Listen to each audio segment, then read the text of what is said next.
Today we're talking about Alloran's Choice, the second part of the Andalite Chronicles 3-part thing. We've covered Elfangor's journey, and there's one little bit I want to cover from that I missed in the last one. So just bear with me a second while I cover the bit I missed, and it's not very important. The electorate has voted to allow more children to be born since we're in a war now. So an electorate decides how many kids these Andalite families should have. Are they a bunch of like authoritarian fascist dicks or something? Wow, so the Andalites are basically like communist China. The more you know, eh? Right, so Alloran's Choice. Now that I've got the admin out of the way, let's talk about this one. Firstly, let's talk about the printing of this book. So this came out before the 3-part whole bookathon over there. It came out in the separate bits. And I'm wondering, is this the main one? Is this the version that was released everywhere? Because if it was, I'd be sorely disappointed. Look at page 3, how it ends. It ends with the words, "So I truly." And you'd expect, since there's no like period stop here or anything, that it continues on to the next page. Well, you'd be surprised to know that the next page starts with a new paragraph. So I don't know what the printers are up to here. And then it happened again. A page later. It starts with a paragraph here. Taxon hunger rises within. And then just starts over from around here. Is this just my copy, or is this just a normal thing with the Alloran's Choice single book? Bad printing, but that doesn't come into the score. What does come into the score is a lot of shit. I gave Elfangor's Journey 9 out of 10. Will this one get 9 out of 10? Fuck no. No. Nowhere near. This book is a letdown. So let's get into why this book is so hideously overrated, shall we? Right, we start off with Elfangor flying over the Jahar, where Chapman and Alloran are doing their thing. So Chapman's taken Alloran and is offering humans as a race to the Yeerks. Elfangor flies over, and he thinks this as an inner monologue. Of course, the human Alloran couldn't answer. Humans don't have thought speak. Like most species, they make sounds to communicate. I could only hope she would trust me. Right, she would trust me. Would I trust some alien who'd landed me in this mess?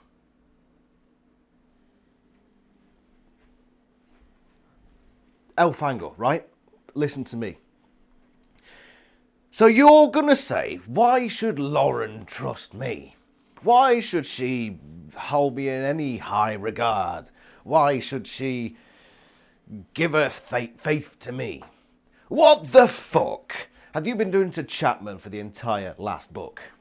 Treating him like a dick because he didn't trust you.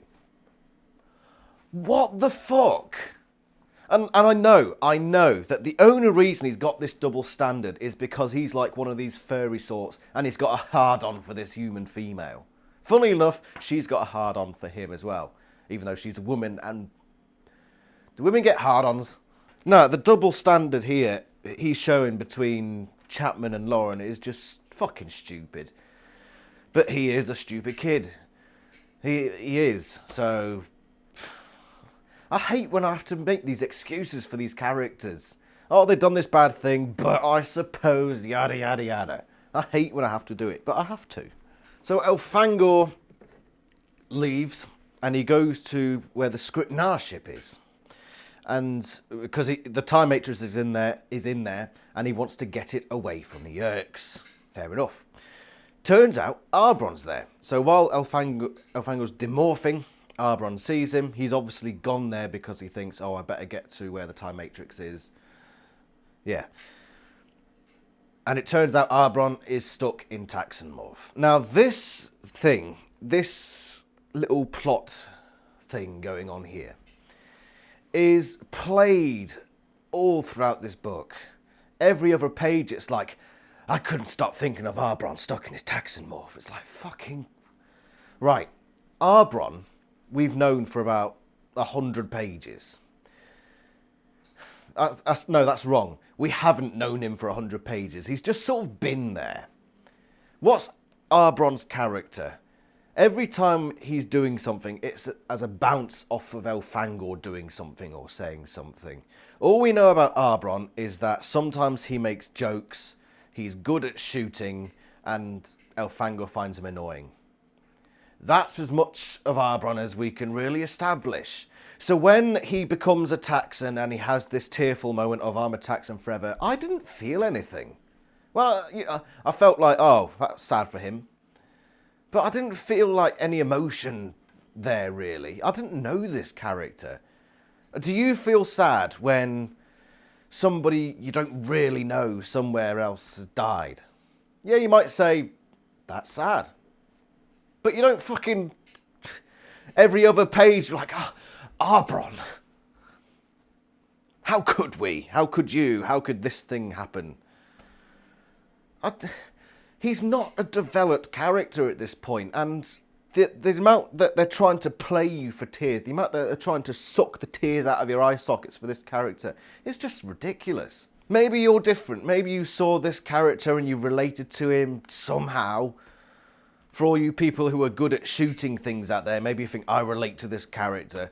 He's not a developed character, so why are we getting all this drawn-out emotional stuff about this character who's not really a character? It begs the question as well. He couldn't find somewhere to demorph. Remember, these Andalites have time things in their head. So they can always think, right, I've got 3.2 minutes left. Has he not at some point thought, right, I'd rather die than be in this taxon body? Well, fucking demorph them. Where is he right now? He's underneath the ship. He's just seen Elfangor demorph. Surely Arbron could have found somewhere to demorph. He's a fucking Andalite and he's in a spaceport. Surely there's a corner he could find. Is he that fucking stupid? Dear God. Alright, so yeah, this character Arbron. Good at shooting, annoys Elfangor, and he's a fucking idiot. And that's not the worst of it. We'll come to more later. Talking of stupidity, right? So Elfangor and Arbron, they're both taxon now, so... They go into this scrutinizer ship, there are Geds around it, and they just sort of pretend to be workers and what have you. So they go in, they lock the doors, and they fly the thing off, saying, right, now we've got the time matrix out of here. And I'm thinking to myself, now hold on, you're missing a vital step in this operation, making sure you've got the fucking time matrix. And this is never brought up. They just go into the ship, assume the time matrix is there, and off they shoot. So you've gone into the ship thinking we've got to get this valuable, most dangerous weapon in the whole universe out of here. And you're not even going to fucking check to see if it's there. Dear God. It's a fucking train wreck. These characters are bumbling, blithering fucking loon bags. It's worse than we've ever seen. This Prince Elfangor, right, he's supposed to be this epic war hero. And the decisions he makes in this book, I don't know why it's called Alloran's Choice. It should be called Elfangor's Blithering Stupidity. Jesus.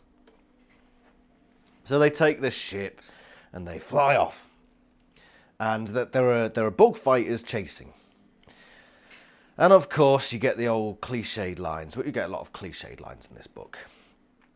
And Arbron has 3 attempts to shoot these things down, and it's nigh on impossible, and you can't do it, yes, I'll try, and bang, bang, bang, woohoo, we did it.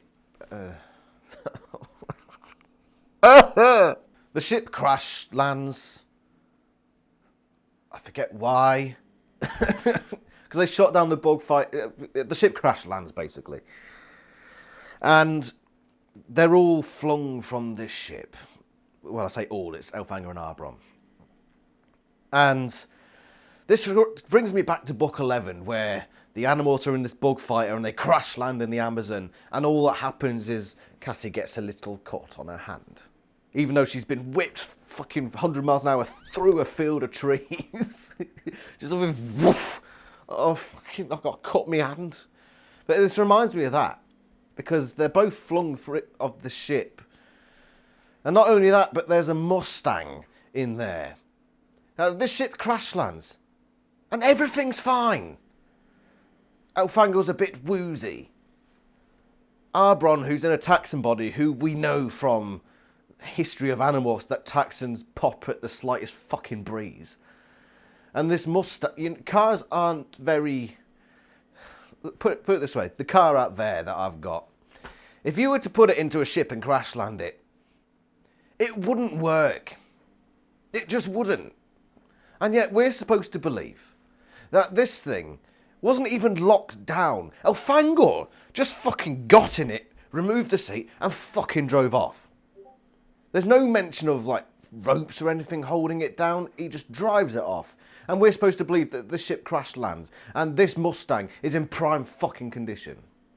It's bad writing. It's just fucking awful writing. Ugh. He finds these pictures of Earth and he suddenly finds out that he's been having these hard-ons for Alloran, and it turns out he's a furry. He's met this fucking human. 5 minutes later, he's fucking dry hump in the air thinking about her. And whatever, just whatever at this point. So we get this famous scene of him driving a yellow Mustang across the desert, listening to Boston or whoever, and drinking Dr. Pepper. Now, this book loses a point simply for the fact that Dr. Pepper is a shite drink. Elfangor, if you're going to drink something, at least drink something that doesn't taste like fucking cancer. I mean, let's face it, only idiots drink Dr. Pepper. Have you known somebody who drinks Dr. Pepper who isn't a complete moron? That is a joke, by the way. Probably not a very good one. But seriously, I fucking hate Dr. Pepper. Anyway, moving on with this plot. He drives into the taxon hive thing, which is apparently like a living being. It's like this giant glowing mountain, and it controls all the taxons. So the taxons are basically like the ants or the bees or whatever, or termites that we've already seen in the Animorphs series. They're like a hive mind, which is, fair. That's quite an interesting little development that's going on there. And it does make me wonder what's going on with Arbron. Because if this is a hive mind, it does make you wonder why Arbron's had this sudden change of mind. Remember, like 5 minutes ago, he was trying to kill himself. He's trying to get himself killed and all the world was darkness. Now he's in this hive and he's like fucking jumping for joy and, well, hey, isn't this great? I think what's happened here is he's become entranced by the hive mind and the hive is basically controlling him. Could be wrong, but his change from fucking over there to over there was so drastic, it just felt... Yeah, this guy's his brain's been completely taken over. Arbron is dead. He's like Cassie as a termite, He's barely there in the background. He's mostly just being controlled. But he says something absolutely fucking ridiculous. They're talking about the taxon rebellions, because there's like mountain taxons, and they don't like the taxons who basically allied with the Yeerks, and they want to fight back and destroy the Yeerks. It's a rebellion plot, and it's all controlled by I think the taxon hive is like, well, they're just taking all my taxons now. Fuck them. I'm going to go destroy them. And they're controlling all these taxons. Elfangor says, you'll lose. We know, Arbron said, but even a taxon has a right to control its own planet. Even a taxon has the right to resist an invader. But you can't win, I said flatly. Aren't lost causes sometimes the best causes, Elfangor?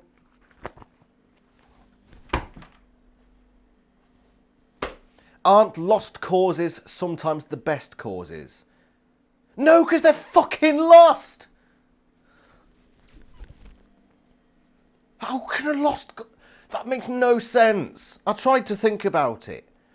And for a moment I thought maybe he's going at it from this angle, but fucking no! Is this Michael Grant and Catherine Applegate trying to come up with an epic one-liner that, people remember Animorphs for? Because if so, wow. Sometimes lost causes are the best causes. Is that supposed to mean like when all is lost, that's the best... No. No! That's fucking shit! Take a point off for that crap. And the worst part of the Arbron saga is that he's suddenly a general. That's right. He's now a taxon general. Because the taxons are so happy that they've now got an Andalite in their midst who's going to tell them all about the weaknesses of the Yeerks. What does he know about Yeerks? This Arbron character. Remember, back in Elfangor's journey, he didn't even know that some races ate with their mouths. What the fuck is this guy going to know about Yeerks? And let's face it, he knows fuck all. Sorry, your general is an idiot. Arbron had become a general. He was just what the living hive needed. He could explain what the taxons would find when they erupted into the spaceport. He could explain how to hurt the Yeerks. How? I mean, fucking how? Yeah, the guy's been in the spaceport. What's he done there? He's been stuck in Taxonmorph, probably amongst a host of other taxons.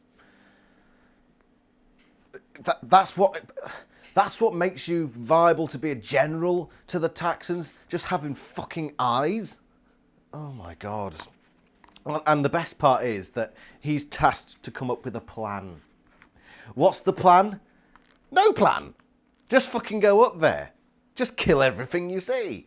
It doesn't matter if it's people of our own team. What the fuck? Your new general has a plan, and the plan is we go up there one at a time, start killing, and we're not even gonna discriminate who we kill. We're just gonna kill anyone. It could be people on our own bloody side. Wow, worst general. Compare the worst generals in history and then put Arbron next to that. Arbron's going to be worse. And that's the Arbron saga wrapped up. What a fucking letdown of a character. What a letdown. And I think he does come back later in the series, but whew, up to this point, what a disaster. What an absolute disaster of a character. We barely get to know him. He takes up half this book just being pined over by Elfangor. And then he goes and pulls off a fucking stunt like that. Shocking. It really is shocking. And he has the whole point of, just leave me behind. The most annoying part about this book, it's not Arbron. It's not Elfangor's stupidity. Christ, it's not Chapman just being a dick. The worst part of this is how it plays out like a shitty Hollywood film. Especially the scene with Subvisor 7 as he comes up, or who's supposed to be Subvisor 7 but is actually another Yeerk playing the role of him. The amount of lines that are just ripped straight out of the cheapest, crappiest Hollywood thrillers is unbearable. And for this book does not keep me immersed. From way back at the Mustang bit, my immersion was gone. And I found it a struggle to read. Because it's just... It is like a 12-year-old has thought to himself, right, I'm going to write a Hollywood film. I'm going to have that line about, you want me, come get me. And that line about, no, just leave me behind. It's just... It is cringe-tastic. It's like going back to Book 8 of Animorphs. Remember Book 8, The Alien? The prologue, which was just a cringe fest? I was saying how Elfangor's journey was a much better version of meeting the Andalites for the first time. Alloran's Choice is basically the prologue of Book 8, like, times 10, as in length.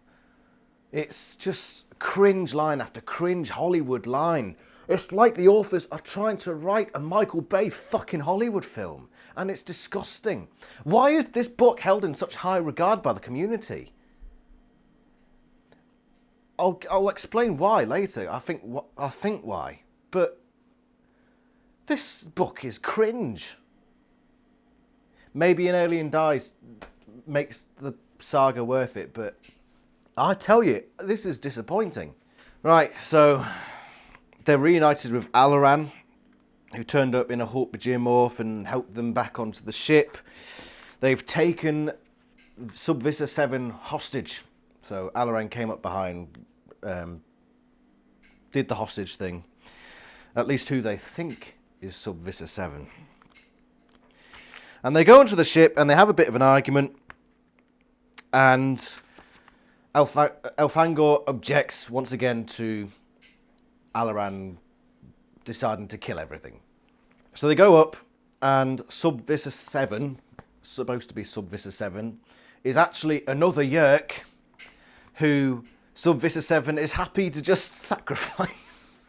What fucking shit system these Yerks have. So put it this way, they're all Yerks. Chapman, Alloran, this Hork-Bajir that used to be Subvisor 7's host has got a new Yerk in it. There's another Yerk somewhere. But what happens is, Alloran says, open the hatch, we're going to drop Subvisor 7 out. Because he's a fucking idiot, and he doesn't know how to deal with war criminals, apparently. And Elfangor's just like, yep, you're the boss, open the hatch. Oh, but I wish I didn't have to. Fuck's sake, Elfangor. And Subvisor 7 sort of looks at Chapman, almost as if like, are we really going to do this? And Chapman is just like, fuck it, just get on with it. You've been told. And so this Yerk replacement jumps out. And it turns out that Subvisor 7 had swapped places with another Yerk and was now in Chapman. So the underling Yerk took the fall. Willingly, apparently. Why would you do that? If I was this underling Yerk and I was being told, right, kill yourself for the good of the Subvisor, I'd be like, excuse me, that is now Subvisor 7. And I'd find some way to bloody take advantage of the situation. I wouldn't just be like, well, that's me done. Out I go. Fuck me. But also, look, Alloran and Elfangor, this is a war prisoner. A prisoner of war. You can't just launch them out of... Considering as well that there's an innocent host there as well. You're just going to fuck it. Elfangor should... Oh.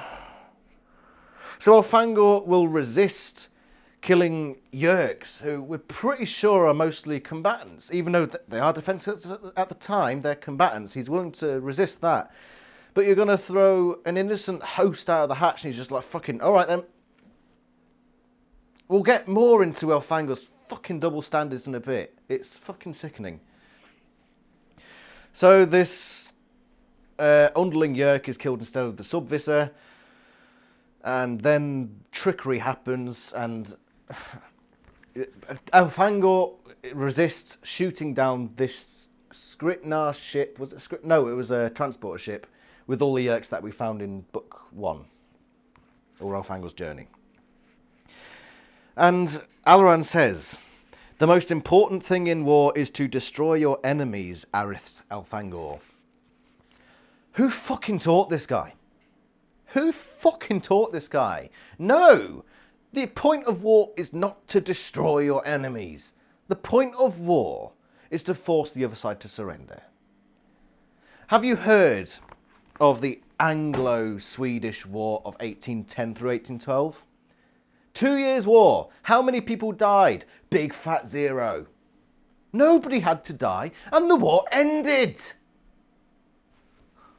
And there's countless examples of wars where nobody dies. It's not about killing your enemies. It's about making the other side surrender. Or giving you what you want. This Alloran is a dick. He really is a dick. He deserves to be taken by Visser 3. Honestly, most characters in this book are dicks. The only one who isn't a dick is Arbron, and the only reason we say that is because we don't know if he's a dick, 'cause he's got no fucking character. And then we get one of the most bullshit parts of the story, where you remember how everyone in the Animorphs universe is saying you can't sneak up on an Andalite. Well, apparently you can. In fact, you can sneak up on a war prince in a small little bridge on some ship. How is this book held in such high regard? This is TV series level shit. Remember that scene in the TV series where these controllers come up and throw ropes around fucking axe, and he's none the wiser. This is that level shit. Chapman just comes up and whacks him one. This can't be canon. They've got 360 vision. War Prince Alloran will be on guard 100% of the fucking time, especially considering this Chapman bloke almost sold out his whole race. But no, he gets knocked out clean. Fucking stupid. And I'm not talking about the characters, I'm talking about the fucking writing. And then they find the ship with the time matrix in, and Elfangor goes out and spends like an hour or two just making sure the time matrix is outside of the old ship. And in that time, Chapman pulls a spare yerk out of his ass. No, he doesn't. No, I'm forgetting it. No, Chapman was a voluntary controller, apparently. Right, let's think about this. Remember book 2. Why was Chapman... This book just completely tarnishes Chapman's character. Let's just cover that now, right? So this Chapman character that we found out in book 2 was actually a voluntary controller because he wanted to protect his daughter. It gave him some empathy. That's now tarnished. Because now we find out that he's a voluntary controller just because he's a dick. What? Because, think about it this way. So, Subvissa 7 is in Chapman's head. Now he's in Alloran, which means that Chapman is free of his yerk, and he still comes out shooting Elfangor. Sounds to me like a voluntary fucking controller, doesn't it? No daughter involved here. Fuck me. You've just ruined book 2. You've just ruined book 2. This thing here, why is this voted the top Animorphs book? Why? You've just ruined book 2. So this Chapman character comes out and he's shooting Elfangor. Elfangor manages to get the better of them because they're fucking stupid and they're stormtroopers basically, these yerks. And then there's Alloran. And Alloran's like, haha, I win. And Axe... Why do I keep saying Axe? And Elfangor just shoots him. And it's practically game over for Subvissa 7. The story ends! Yay! He's defeated because he stood there while the other guy had a weapon. No. Because the Andalite Elfangor, who was more than willing to be complicit in the murder of a prisoner of war, who we thought at the time was Subvissa 7, is not willing to kill the abomination. This book fucking... What he does, he comes with this stupid bloody plan to tell the Yerks, oh, just shoot at him, and then it basically gives him an out. Basically gives him a chance, the Subvissa, a chance to be rescued by the other Yerks and just to inhabit this Andalite body forever. And Elfangor runs off, and he strikes a deal with Lauren's Yerk, because remember, Lauren's been Yerked at this point. He comes up with a deal with this Yerk. Right, I'll freeze you. I'll freeze you, and it's either that or you get killed. You die of starvation. So the Yerk agrees. And so what does Elfangor do? He kills the Yerk! I mean, he says, well, I just flushed him out into space where somebody might find him someday. Oh, well, I did put him near that sun. And you know how the universe is this vast, empty space mostly where it's like searching for a needle in a haystack about the size of 10 Mount Everests. Great deal, Elfangor. So the guy who had to show mercy to the abomination just strikes a deal with this Yerk and just says, oh, fuck this deal, bye. My God, this character. What the fuck is this? Who is that? It's like Cassie levels of moral fucking ambiguity. And so they go through zero space and they come up with the great idea of going back to the Star Sword, and they do that. Turns out the Star Sword is under attack by these weird meteorite things that I'm sure we're going to learn about next time. Now remember in book 1 where Elfangor said, if we go to maximum burn, we'll go forward in time and years will have passed on Earth.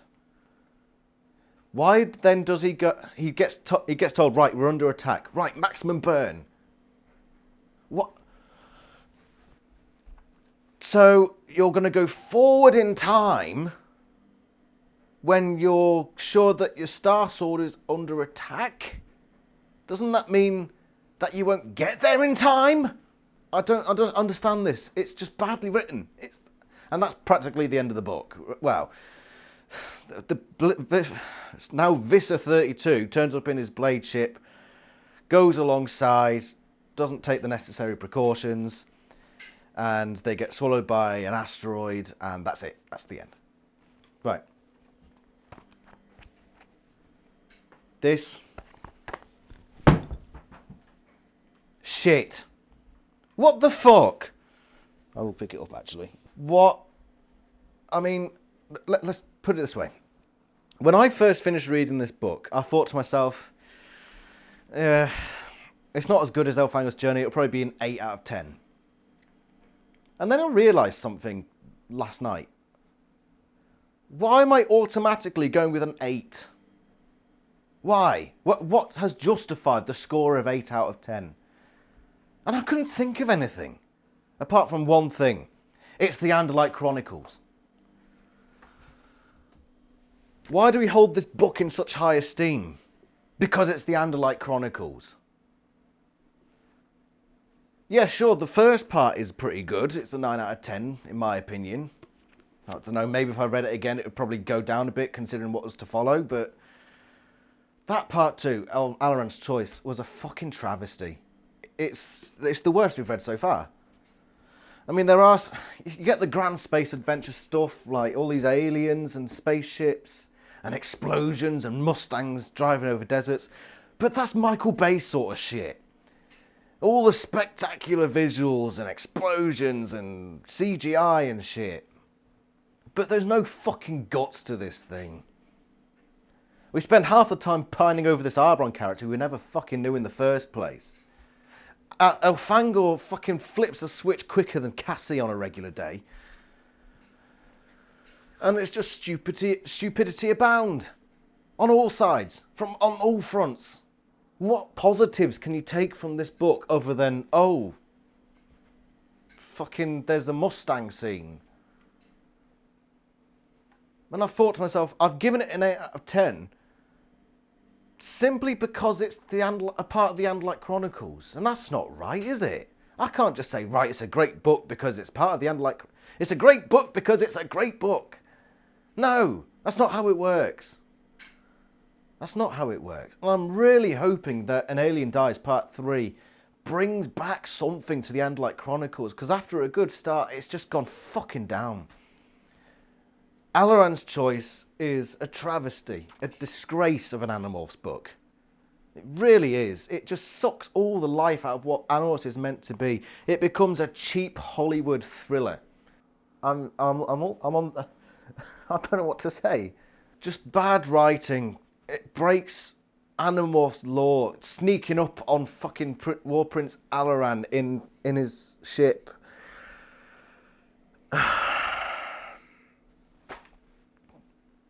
It's bad. It's really bad. And I say, I first thought, oh, it's an 8 out of 10, but that's because of aesthetic reasons. When I actually thought about it, I thought, what positives can I take from this book? Very little. What negatives can I take? It ruins book 2. A huge part of book 2 is finding out why Chapman became a voluntary controller. It was supposed to be his daughter. But no, apparently, very early on in his life, he became a voluntary controller because he's a dick. So that's book 2 ruined. The script is reduced to fucking B-side Hollywood crap. Go on without me. If you want me, come get me. It's fucking... Oh, it's just cringy, vomit-inducing shite. Do you know what the worst part about this book is? It actually made me second-guess Animorphs as a series. For a brief moment, and I did come back from this brink before you ask. For a brief point, I thought, is Animorphs just like a really crap attempt at writing Hollywood-style drama? And I thought, I remembered a couple of times in the past where it was like that. But then obviously I thought to myself, well, no, because most of it isn't. There's just the occasional part like that. But for a moment, it made me second guess Animorphs. And that is the ultimate crime in an Animorphs book. And that came from fucking Andalite Chronicles. It's disgraceful. And I beg you, people comment on this video. Just tell me, what about this particular section, part 2, is good to you? But don't just say the Mustang bit or the fights or whatever, because that's all aesthetic. Give me the message. Give me the underlying stuff here that makes this part of the book worth it.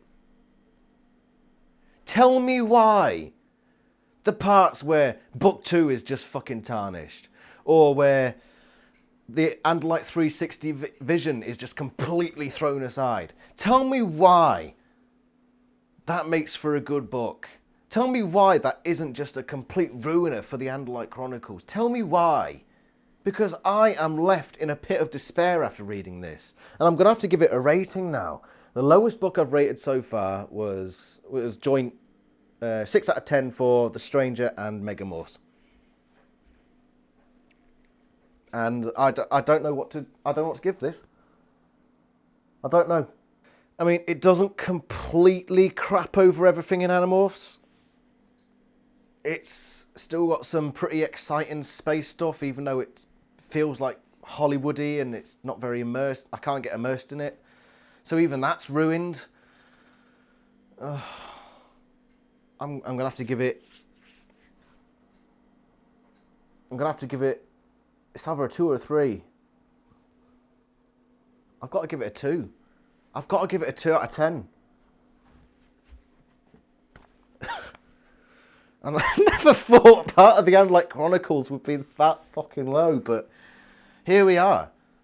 Now, a lot of people probably disagree with me, but I want you to please explain to me, not about forget Elfangor's journey and an alien dies. Look specifically at Alloran's choice and tell me what was good about this part of the book without referring to, oh, the sight of Elfangor drinking Dr. Pepper and driving a Mustang, because that's nothing to do with anything really, is it? That's just a fucking aesthetic. That's shallow. Tell me, what about this, apart from the Michael Bay CGI explosions and shit, is any good? Because as far as I'm concerned, the plot is just vomit. The script, the lines, vomit. Right, that's that done. The next part is hopefully a lot better. An alien dies. And that's part 3 of the Andalite Chronicles. Don't forget as well, graphic novel. Go get it for Christmas. Go get it for your family. It's an excellent adaptation by Chris Grine.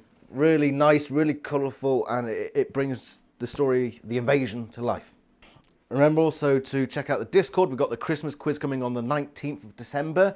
We're still yet to figure out the exact time, but I'm trying to make it as accessible for everyone, because we have people from around the globe coming to do it, so I need to make it as accessible as possible. Right. Also go check out my fan fiction. There's a link below. This has been another Animorphs review, and I've driven myself mad.